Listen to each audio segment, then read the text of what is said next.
Hello and welcome back to the Peter Mackay Motorsport podcast. Thank you very much for tuning into this episode. I really appreciate you taking the time to have a listen. Happy New Year to everyone listening. I hope you had a good Christmas and New Year and are ready for 2020's packed programme of motorsport. And I have some very exciting news. If you're new to the programme, I am off to Daytona in a couple of weeks' time to one of the absolutely iconic circuits in global motorsport and one of the top races in the world, the Rolex 24 at Daytona. I am so excited. Gonna get to be there in the pits, interviewing some drivers, some team owners, and it's going to be absolutely fantastic. I'm so excited. So ahead of the Rolex 24 and the start of the IMSA WeatherTech Sports Car Championship season, which starts off with the Rolex 24 at Daytona, I thought I would do a couple of podcasts to talk about the teams, the drivers, and the 4 different classes that take part in the IMSA WeatherTech Sports Car Championship. So, if you're new to all this sort of thing, what is the IMSA WeatherTech Sports Car Championship? Well, IMSA stands for the International Motorsports Association. However, international is probably a little bit how would you say, generous. The series actually does go to 2 different countries. It goes to the United States and it goes to Canada. So really it's a North American sports car championship series. In the past, you used to have 2 main American sports car series, the Grand Am Rolex series and also the American Le Mans series. But in recent years, the 2 have kind of come together and revived the old IMSA name. Which actually in 2019 celebrated its 50th anniversary, which was very cool. IMSA is a wonderful series, racing at some of the finest racetracks in the world. America is blessed with some incredible race circuits like Daytona, Watkins Glen, Laguna Seca, Lime Rock Park, Road Atlanta, Sebring. There's so many iconic circuits and racing some fantastic events. The Watkins 6 Hours of the Glen, the Petit Le Mans at Road Atlanta, Daytona 24 hours, Sebring 12 hours. And you have 4 classes with lots of factory drivers, factory teams, and lots of different types of racing cars all racing together. It's the most wonderful series and one I've been really enjoyed watching over the last year or so. Of course, the Rolex 24 is the longest race in the series. The nearest one being the Sebring 12 hour, and is the effectively the curtain raiser of the championship. So, and every winner in every class, so out of the 4 class winners, all of the drivers within those cars win a Rolex watch. How cool is that? And to win a Rolex, a Daytona 24-hour winner's Rolex watch, it's like the Super Bowl ring of international sports car racing. So everybody wants to win it. And when we go through and talk about the 4 different classes and the caliber of drivers racing in this event is incredible. And when you look at some of the drivers that have yet to have got the most incredible motor racing CVs, but have yet to win that coveted Daytona Rolex watch. Now, let's talk about the classes in IMSA. Now, we're going to break up these preview programs to the Rolex 24 into 4 separate shows, 1 for each class in the championship. So, although they all race on the same circuit, the 4 different classes are very different indeed. So, within the 4 classes, you have 2 of those classes, which are prototype racing cars. They kind of look a bit like spaceships. And the other 2 classes are GT cars. So these are cars that, if you can afford it, you could actually go out and buy a road-going version of that in a showroom. So things like Porsche 911s, Lamborghini Huracans, Mercedes AMG GTs, Acura NSXs, that kind of car. And within the prototypes and within the GTs, you have an all-professional class, and you also have a professional and amateur class. So the professional classes, in prototypes, the class is called DPI, and in GT, it's called GTLM. And these are the classes where car manufacturers will enter a team with their own drivers, and there is no limitations on the drivers that you can have. If you want to fill your car with Formula One drivers, you can, if that is your wish. In the Pro-Am classes, which are in prototype, it's called LMP2. And in GT cars, it's called GTD. In those classes, there is a stipulation that you must have a certain level of driver. So within the FIA Motorsport rules, every single professional or every single racing driver has an FIA classification. Platinum being the best, going all the way down to a bronze. Now, bronze drivers are normally what are referred to as gentleman drivers, and often those are the drivers that are bringing budget to a team in order to take part. And often the business model of that team will revolve around having that bronze-rated driver within the car.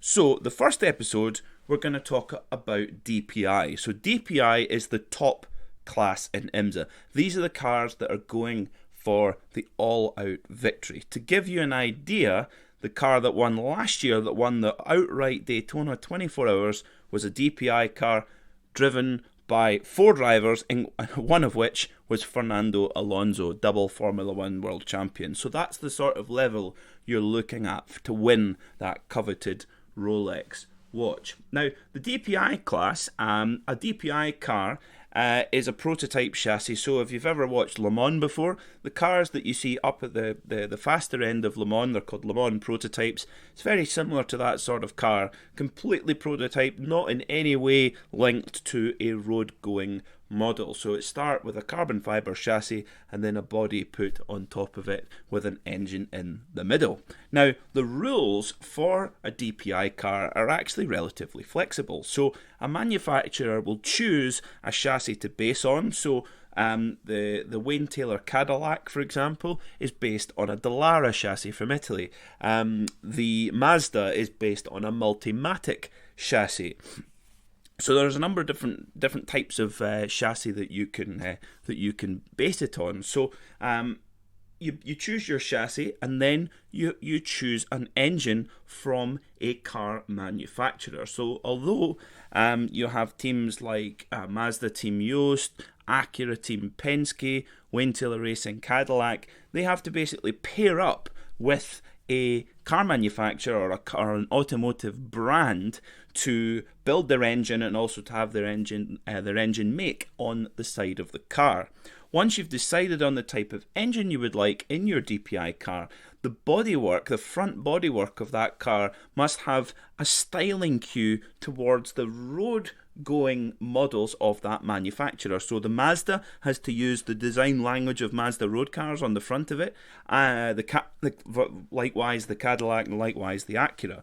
It's quite a strange combination actually, having a completely sleek, long prototype racing car with little road car cues on the front of it. Quite unusual, but it does work. It makes sure that the cars are easier to determine between them on track. Now, the one thing that makes them very easy to determine on track is the way that these cars sound, because the engine, it's not as if there is a specification, like for example in the World Rally Championship, you have a 1.6 litre turbocharged engine, 4-cylinder turbocharged engine, and that's it. And they all virtually sound the same and go the same. In DPI, you have completely different engines, depending on the manufacturer involved. So if you take Cadillac, for instance, they have an old-fashioned, old-school, big, brawny 5.5 litre naturally aspirated V8, an old school American V8, and it's absolutely thundering sound from that car. It's a General Motors Cadillac engine. The Acura is a little bit different. The Acura starts as a 3.5 litre engine, actually from the company's MDX SUV model, and then the Penske organisation strips two enormous turbochargers to it. So you have a 3.5 litre V6 with two huge turbocharger, which makes a sort of low-pitched droning noise when it's at full acceleration. The Mazda, on the other hand, the Mazda is totally different. The Mazda uses only a little 2-litre engine with just 4 cylinders and a turbocharger.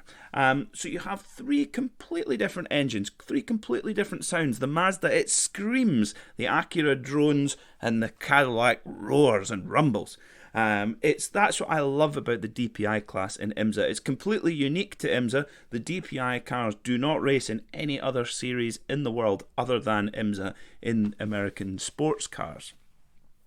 Now, of course, you're thinking, how on earth does a little Mazda 2-litre engine compete with a massive 5.5-litre Cadillac engine? Well, this is where something called balance of performance comes in, which actually within the motor racing community is a little bit of a dirty word, because what balance of performance does is basically if one car is going too quickly or if one car is going too slowly, the series can actually adjust their performance to be able to make sure that the playing field is as level as possible. The advantages of it is that you have, in theory, very close racing for the fans watching, which is good. You have the opportunity to have different types of engine and chassis being involved, like I've just explained with the engine technology for each manufacturer. And also it stops it stops the really unnecessary spending as well in motorsport, because if, for example, they want to get their car to run at the same speed but get another 10 litres out of a stint, or get another couple of laps out of a stint by improving the fuel efficiency, that can cost millions of dollars to develop the technology to do that. And if the idea is that there is no point in spending that money because you will be pulled back by the balance of performance anyway. It's been very successful in global GT3 racing, and that's why you have so many different types of car competing in global GT3. Of course, there are disadvantages to balance of performance, and the purists of motorsport, and a lot of the teams as well, do not like balance of performance. And actually there's an extra element for the drivers as well, because the thing with balance of performance is if you come into a race and your balance of performance setting is not as favourable as your competitors, which you have no control over, of course, then you have no you can, if it's not adjusted correctly, you can have no chance to win. And of course, for drivers, if they go and win a big race, often their results can be caveated, say, well, they only won because their car has a much more favourable balance of performance. And that is difficult. That is really, really difficult for a driver if you've gone and won this race fair and square, and they say, oh, well, yeah, that's fine, but his car's got a better balance of performance setting than mine. It's a little bit of a hornet's nest. Is it necessary in global motorsport? Possibly. I think in certain categories of motorsport it is, but it does have its drawbacks as well. One problem that balance of performance does have is something called sandbagging. When you think, what on earth is sandbagging? Well, what racing teams can do is that they can run deliberately slowly and basically hold back their true pace and their true speed from everybody else, but basically keeping their cards close to their chest. So in testing before the race, or in practice, or even in qualifying, they'll run their car deliberately slowly to try and look like they're not going look like they're needing a little bit of a help with balance of performance. And the series will go, oh, well, you're a little bit behind, let's take a little bit of weight out of your car, or we'll give you a little bit more fuel per lap, or something along those lines, or we'll add weight to another competitor who's going quickly. And of course, in the race, all of a sudden they find a massive amount of speed. Isn't that amazing? So this has always been a problem at the test before the Rolex 24, which is called Roar before the 24, which took place from the 3rd to the 5th of January. Now, this is a traditional test. It's completely unique. 3-day test in a couple of weeks before the actual event, which is compulsory. If you do not attend, if you do not get your car out at that test, you will not start the Rolex 24. Driver-wise, it's different. Driver-wise, the lineups can change, but you've got to get your car out there. You've got to turn up for the Roar before the 24. And in the past, there have been a number of instances where cars have turned up to the Roar, not performed very well, and then when the race comes around, all of a sudden, they're up at the top of the field. So it is quite a hard thing to police. So as what we'll talk about now is the qualifying time. So during the Roar before the 24, the cars get 3 days of running around the Daytona International Speedway to get ready for the event. However, the times determine the garage order within the pits. Not a huge deal. The proper qualifying will happen at the event itself, but always good to lay down a marker just to show your pace. However, this is where you may see some teams running deliberately slowly so that they may get a leg up with their balance of performance when it comes to the actual event in the place that matters. So I'm going to read out the current DPI qualifying times. They are to be taken with a pinch of salt. So the fastest team was the Mazda, the number 77 Mazda with Olivier Pla, the Frenchman at the wheel, with a 1:33.324. Followed closely by the number 7 Acura, driven by Ricky Taylor, with a 1:33.543. So very, very close indeed. Closely followed again by the first Cadillac, number 31, Felipe Nazar in the Whelen Engineering Cadillac with 1:33.652. So, in terms of balance of performance, I mean, you've got 3 cars, 3 different manufacturers, all within 0.3 of a second. So you would think that maybe the settings aren't so bad. But when you go down further, you've got very, very close. In 4th, you've got number 55, driven by the American Jonathan Bomarito, 1:33.660.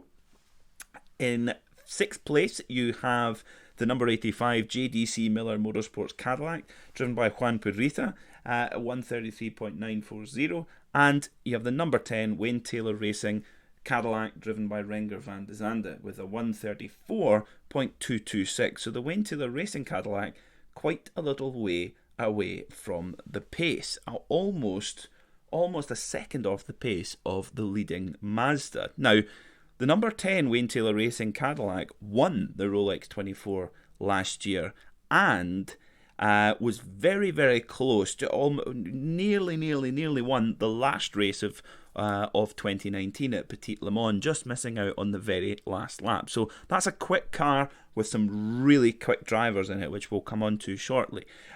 So these... we'll talk about it more when qualifying comes in for the race proper, and I think you will see this order within the DPI class to be mixed up quite a bit. So what we'll do now is we'll talk about who are what's the field for the DPI class, who are going to be going for that all-out victory at the Rolex 24. So let's start with last year's winner, the number 10 Wayne Taylor Racing Cadillac. Now, the Wayne Taylor Racing team have won the Rolex 24 twice, in 2017 and last year in 2019. Now, for the first time in quite some time, there will not be a Taylor within the driver lineups. Of course, Wayne Taylor, very experienced South African, who's won Le Mans. He's won a lot of the big American sports car races as well. He's now the team owner, but his sons Ricky and Jordan, very, very successful drivers in their own right, both of which have driven for and won the Rolex 24 in their father's team in the Wayne Taylor Racing Cadillac. Now, Ricky left a couple of years ago to go to Acura Team Penske, and Jordan this year has made the move to the GT class to race in the brand new Corvette CAR, which we'll talk a lot about more in the next podcast when we talk about the Pro GTLM class. So Wayne Taylor Racing has got a bit of a new look lineup, and it's got to be one of the strongest lineups in the entire field. So leading the team, you have Renger van de Zande, the Dutchman, who is classified as a gold driver in the FIA statistics. 33 years old, former 2016 IMSA Prototype Challenge class champion, 2018 Petit Le Mans winner, 2014 class winner at Petit Le Mans, highly experienced in GT cars and in Formula 3 career. Won this race before last year, so we'll be wanting to go for that once more. The rest of the drivers in the Wayne Taylor Racing Cadillac all have the highest possible grade, platinum grade drivers, according to the FIA. So next up, a new addition to the team is Ryan Briscoe. So the Australian Ryan Briscoe, he has been racing in the factory Ford GT program since 2016. So this will be him stepping into a prototype once again, looking for outright victory in the race, not just in class. So Ryan Briscoe's CV is Australian, absolutely incredible. You know, in 2015 he won Daytona and Sebring. 2016 won at Watkins Glen. 2013 he won at Sebring and Petit Le Mans. He's had 8 IndyCar wins. He's raced in the iconic Porsche RS Spiders, and he's won the Rolex 24 at Daytona twice. So he has got all of the credentials to step into that car, and he will be driving for the full season. So in all of these lineups that we have for the Rolex 24, usually 3, sometimes even 4 drivers in sharing a car for the 24 hours. During the regular IMSA season, which runs right the way through until October, normally there are only 2 drivers sharing the car. So the full-time drivers for Wayne Taylor Racing Cadillac are Renger van der Zande and Ryan Briscoe. Turning up just for the Rolex 24, who was in last year's winning car, Kamui Kobayashi, the 33-year-old who had 4 years in Formula 1 and currently races for the Toyota factory team. A brilliant prototype race car driver, been so close to winning at Le Mans a number of times, and who knows, this could be the year where he could even do the Daytona and Le Mans double. Finally, in the Wayne Taylor Racing Cadillac, we have Scott Dixon, who is just an absolute genius behind all sorts of different racing cars. He's won the IndyCar Championship 5 times. He won the Indy 500 in 2008. He's been in the top 3 in the IndyCar driver standings on 12 occasions. He's won the Rolex 24, all with Chip Ganassi. He's won it in 2006, 2015 and 2018 in class. Absolutely extraordinary talent, Scott Dixon, the Kiwi, and he knows exactly how to get it done in this particular race. So watch out for Wayne Taylor Racing Cadillac. They may not be on the pace at the Roar, but like I say, take those Roar before the 24 times with a pinch of salt, and we'll wait and see what happens in the event itself. Next up, we've got the number 31 Whelen Engineering Cadillac, the Action Express Racing Cadillac. In this lineup, all platinum drivers, the best of the best. First up is Felipe Nasr, 27-year-old Brazilian, won the IMSA Prototype Championship in 2018. He's won in the British Formula 3 Championship. He's 7-time Brazilian karting champion. Absolutely, you can't imagine how hard that is to win that many championships in karting. Won Sebring with the most amazing performance in Sebring 2019. Every time he got into the car, he just cleared away from his opposition. Had a couple of seasons in F1 as well, but has really found his feet in IMSA and is one of the fastest drivers in all of sports cars around the world. He will be paired up for the full season with Pipo Derani, also Brazilian, 26 years old. The two drivers, they've both kind of mirrored each other throughout their career, Felipe Nasr and Pipo Derani, and have both found their feet in sports car racing. Pipo Derani has won Sebring in class 2016, 2018 and 2019. Finished second at Le Mans with Ford in 2017 and got on the podium at the absolutely iconic Macau Grand Prix in 2013, and he won the Rolex 24 in 2016. So he's won the Rolex 24 and he's won Sebring, 2 of the biggest races in global sports car racing. So watch out for those guys, not just the Rolex 24 but all season.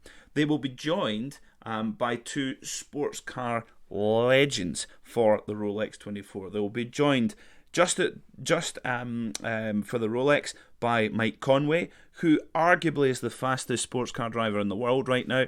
Whenever he gets into that Toyota LMP1 car in the World Endurance Championship, he is just dynamite and was absolutely robbed in 2019. They were leading Le Mans comfortably and had a tyre issue with just about an hour to go, and absolutely robbed of an outright victory there. But Mike Conway, he's never won at the Rolex 24, so he's going to be desperate to add to that that CV of his. He won at Macau in 2006. He won the British Formula 3 Championship. He's won races in IndyCar at Long Beach, Toronto, Belle Isle. He was actually the test driver for Braun GP in 2009 in the year that they won that incredible championship. He's won GP2 races at Monaco. He has got quite the CV in motorsport, but has yet to get the sports car results that he truly deserves. So watch out for whenever Mike Conway gets into that car at the Rolex 24. For the other endurance races throughout the season in the 31 Whelen Engineering Cadillac, including the Rolex 24, there'll be Philippe Albuquerque, the 34-year-old from Portugal. He's won Watkins Glen, and he's the 6 Hours of Watkins Glen in 2016, and he's won the Rolex 24 twice in 2013 and 2018. So watch out for Philippe Albuquerque as well. So that is what we would call a loaded car, just loaded with fast drivers. There is no weak links at all in that number 31 Whelen Engineering Cadillac. So let's talk about Penske. So Roger Penske had quite the incredible season in 2019. So Roger Penske has racing programs all around the world and is one of the biggest names in motorsport. But 2019 was particularly special. His team, DGR Team Penske, down in Australia, won the Bathurst 1000, one of the biggest races in the world. They won the Australian V8 Supercar Championship for the second year running with Scott McLaughlin. Both of their drivers, Joseph Newgarden and Simon Pagenaud, were first and second in the IndyCar Championship.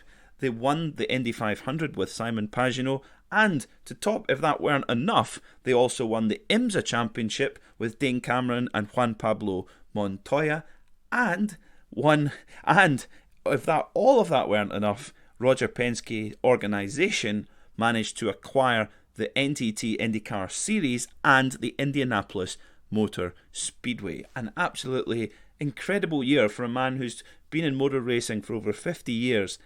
It is incredible just how successful his 2019 year was. So the IMSA program, which they've teamed up with Acura for the DPI class, they have two cars, the number 6 and the number 7.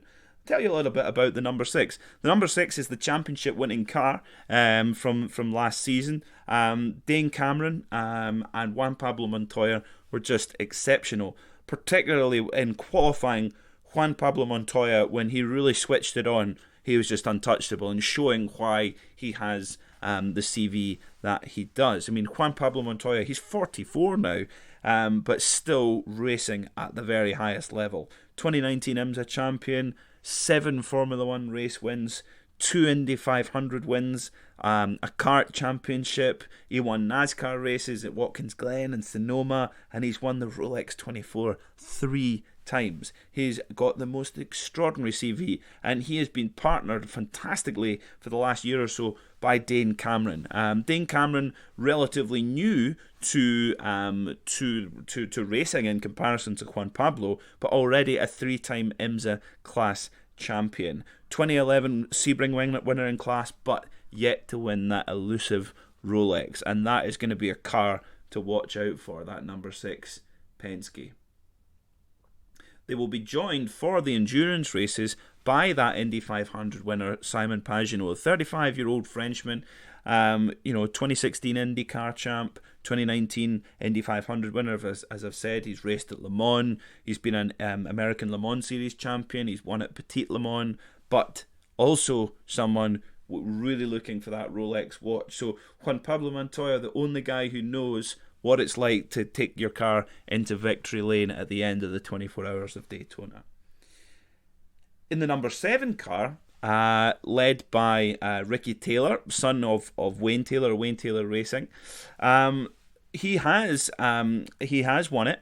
He won the Rolex 24 back in 2017 in his dad's team in Wayne Taylor Racing Cadillac. He's raced at Le Mans with Corvette in 2016 and with Jackie Chan DC Racing in the LMP2 class.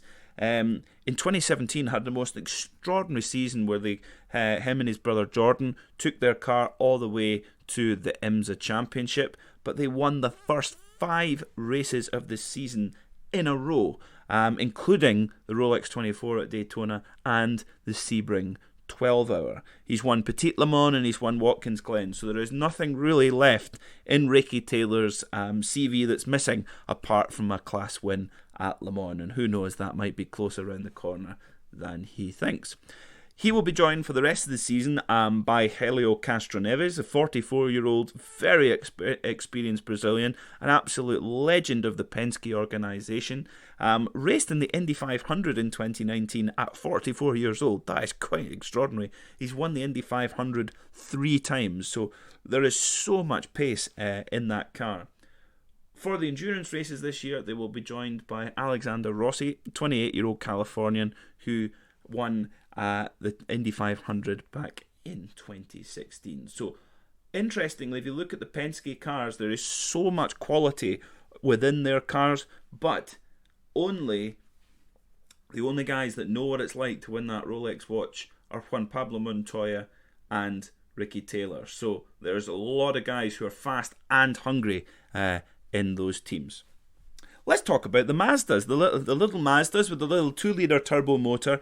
Mazdas are looking really, really fast. They were the guys who seemed to just absolutely go for it at the Roar before the 24. And interestingly, the new team boss, Nelson Cosgrove, very, very interestingly commented in the press that their plan was to show their true pace. So very much a dig that they are at anyone who was looking to sandbag at the Roar before the 24. So Olivier Pla, who set the fastest time of the whole 3-day test, showed that Mazda is ready to go and win some of the big races. They started to win races last year, and including this Watkins Glen 6 Hours of the Glen, but they want to go for the big ones. They want the Rolex 24. They want the Sebring 12 Hours. They want Petit Le Mans. They came close, but this is the year that I think they really want to go for it.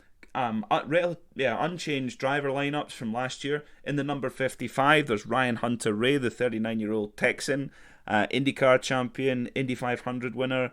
He's won Petit Le Mans, he's won Sebring, but never Rolex 24. Jonathan Bomarito, the 37-year-old American, he has won the Rolex 24 before, back in class in 2010. Harry Tinknell, the 28-year-old from Devon, he's won at Le Mans before, so really quality lineup in that Mazda Team Yost car. In the number 77, we've got Olivier Pla, the Frenchman, 38 years old, who's won at Watkins Glen, he's won at Petit Le Mans, he's won GP2 races, but that elusive Rolex still eludes him. Ollie Jarvis, a 35-year-old from Cambridge, winner. He's won Macau, he's won Le Mans in the LMP2 class, he's been on the podium in DTM, he's won the Sebring 12 hour, multiple podiums with Audi, and has won the Rolex 24 back in 2013 in the GT class. So really a sports car, a real sports car superstar, Ollie Jarvis. And they will be joined by Tristan Nunez, the 24-year-old Floridian, who has been racing with Mazda for a number of seasons now. So watch out for those Mazdas. Again, a lot of drivers in there who are quick but have not won the Daytona 24. And this is the thing about the Rolex 24 at Daytona. You have such a big field, nearly 40 cars with 3 or 4 drivers in each car, and so many of them have yet to taste that victory. And when it's over 24 hours is such a long time, and in every class you can hardly throw a towel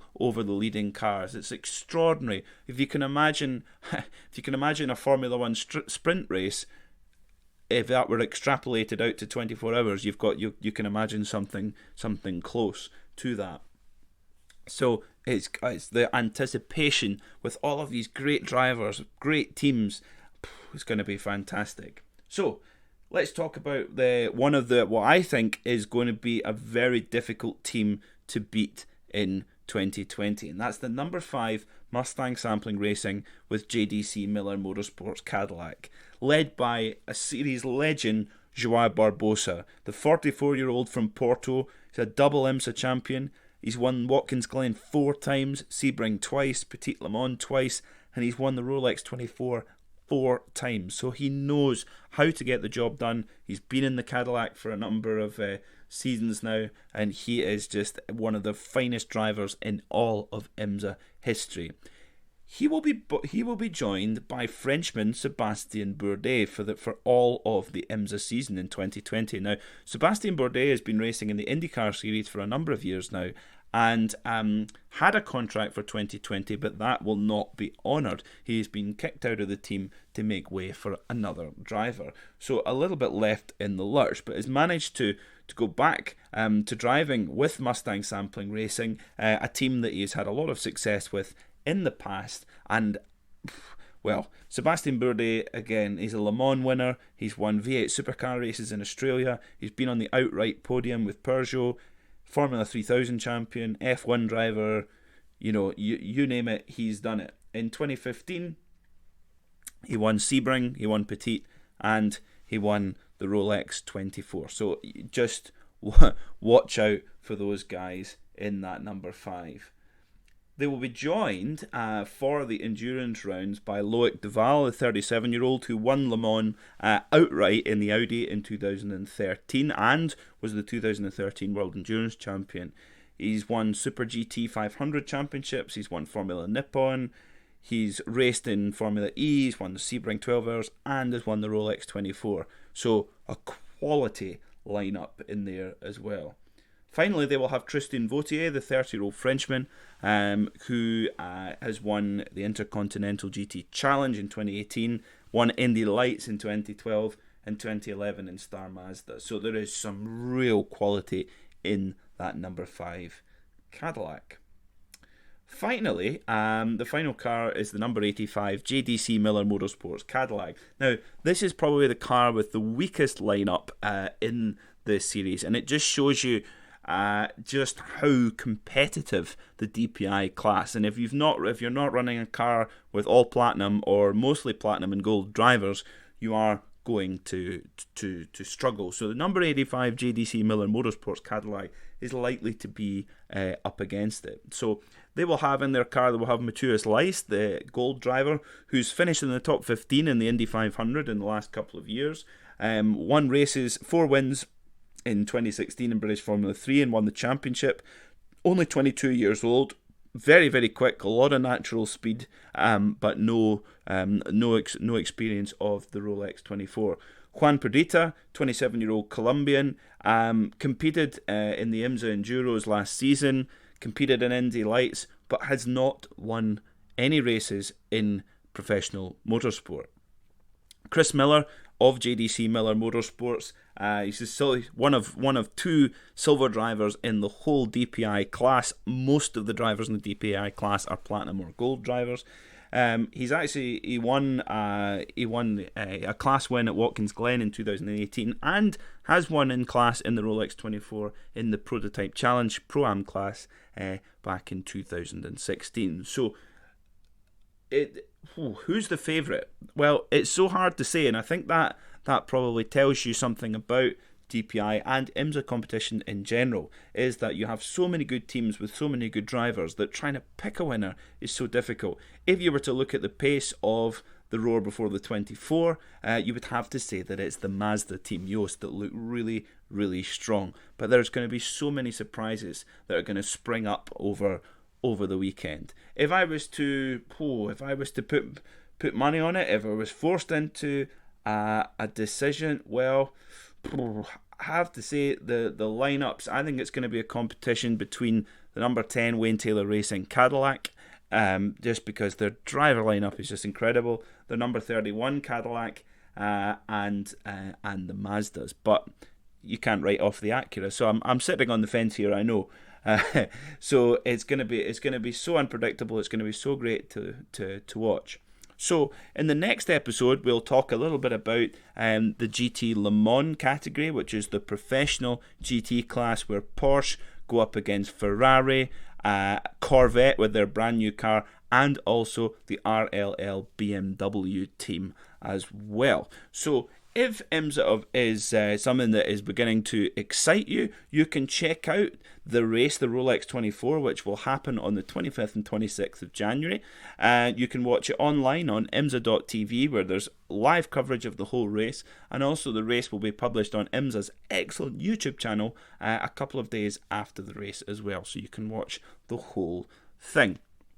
A bit of good news. So when I'm over at Daytona, I'm going to have the opportunity to speak to a couple of the drivers and team owners as well. So if there is any particular driver within the IMSA Championship that you would like me to try to speak to, please do let me know. You can get in contact through my website, which is www.petermackaymotorsport.com. I can reveal that on the Friday of the Rolex 24, I'm going to have a fantastic opportunity to have a chat with Wayne Taylor, the owner of Wayne Taylor Racing and former Le Mans winner, which I'm incredibly excited about. So if there's anything in particular that you would like me to ask Wayne, I would be delighted to do so. Please do get in touch. I would love to hear from you. So that concludes our first in our series of Daytona preview podcasts. I hope you've enjoyed it, and I look forward to speaking to you again very soon with the next episode.